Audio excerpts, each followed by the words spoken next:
ప్రభుత్వం వచ్చిన తర్వాత ముఖ్యమంత్రి గారు ఇది చాలా కీలకమైన అంశం.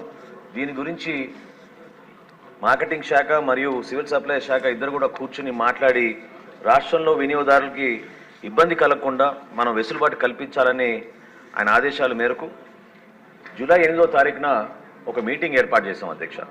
ఈ సమావేశంలో హోల్సేల్ డీలర్స్, బిగ్ రీటైలర్స్ అధ్యక్ష, అంటే మన డీమార్ట్, రిలయన్స్ వంటి పెద్ద సంస్థలను కూడా ఆహ్వానించి వివిధ జిల్లాల నుంచి రైస్ మిల్లర్స్ అసోసియేషన్, అదేవిధంగా ఏపీ ఛాంబర్ ఆఫ్ కామర్స్ నుంచి అక్కడున్న గౌరవ సభ్యులందరూ కూడా ఆహ్వానించి రాష్ట్ర వ్యాప్తంగా మన ప్రభుత్వం వచ్చిన తర్వాత కొన్ని చర్యలు తీసుకోవాల్సిన అవసరం ఖచ్చితంగా ఉంది.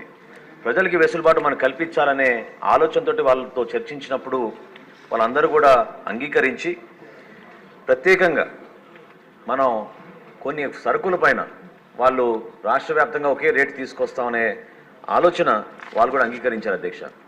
అందులో భాగంగా రెడ్ గ్రామ్ విషయంలో దేశవాళీ అనే ఒక వెరైటీ ఉంటుంది అధ్యక్ష.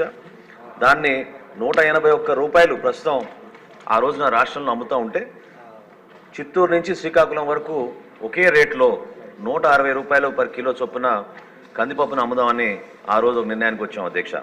అదేవిధంగా steam rice super fine variety Sona Masuri అంటారు అధ్యక్ష, అది 55 రూపాయలు 85 పైసలు ఉంటే ఆ రైస్ని కూడా వాళ్ళు 49 రూపాయలకి అమ్మడానికి అంగీకరించారు. రా రైస్ ఎక్కువగా మన రాష్ట్రంలో వాడేది రా రైస్ అధ్యక్ష, అది కూడా 52 రూపాయల 40 పైసలు ఉంటే సూపర్ ఫైన్ వెరైటీ దాన్ని 48 రూపాయలకే వాళ్ళు విక్రయించడానికి ముందుకు వచ్చారు అధ్యక్ష. తదనంతరం 11 జూలై నుంచి రాష్ట్ర వ్యాప్తంగా 153 స్పెషల్ కౌంటర్స్ ఏర్పాటు చేసాం అధ్యక్ష. అందులో 86 రైతు బజార్లో ఉన్నాయి, 707 మండల హెడ్ క్వార్టర్స్లో ఉన్నాయి, 308 వివిధ మున్సిపాలిటీలు ఏర్పాటు చేశాం. అదేవిధంగా హోల్సేలర్స్ వాళ్ళ షాపుల ముందు కూడా వాళ్ళు ముందుకు వచ్చి 718 ప్రత్యేక దుకాణాలు ఏర్పాటు చేసి రాష్ట్ర వ్యాప్తంగా ఒక మంచి నిర్ణయం తీసుకుని ప్రజలకి అందుబాటులో ఉండడానికి మా వంతు మేము ప్రయత్నం చేస్తున్నాం అధ్యక్ష.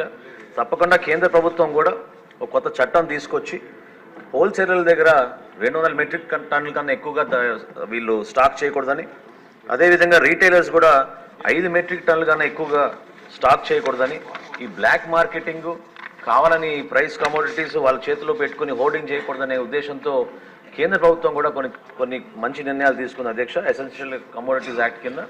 కాబట్టి తప్పకుండా మేము మాటిస్తున్నాం అధ్యక్ష, రాష్ట్ర వ్యాప్తంగా గతంలో ఎప్పుడు లేని విధంగా ఒక మంచి వాతావరణంలో రీటైలర్స్ తోటి హోల్సేలర్స్ అందరితో కూర్చుని రాష్ట్ర ప్రభుత్వం నుంచి మేము అందించాల్సిన సహాయం వారికి తప్పకుండా అందించి వినియోగదారుడికి ఉపయోగపడే విధంగా ఈ రేట్లు కూడా ఖచ్చితంగా అందుబాటులో ఉండేటట్టు మన ప్రభుత్వం చర్యలు తీసుకుంటుంది అధ్యక్ష.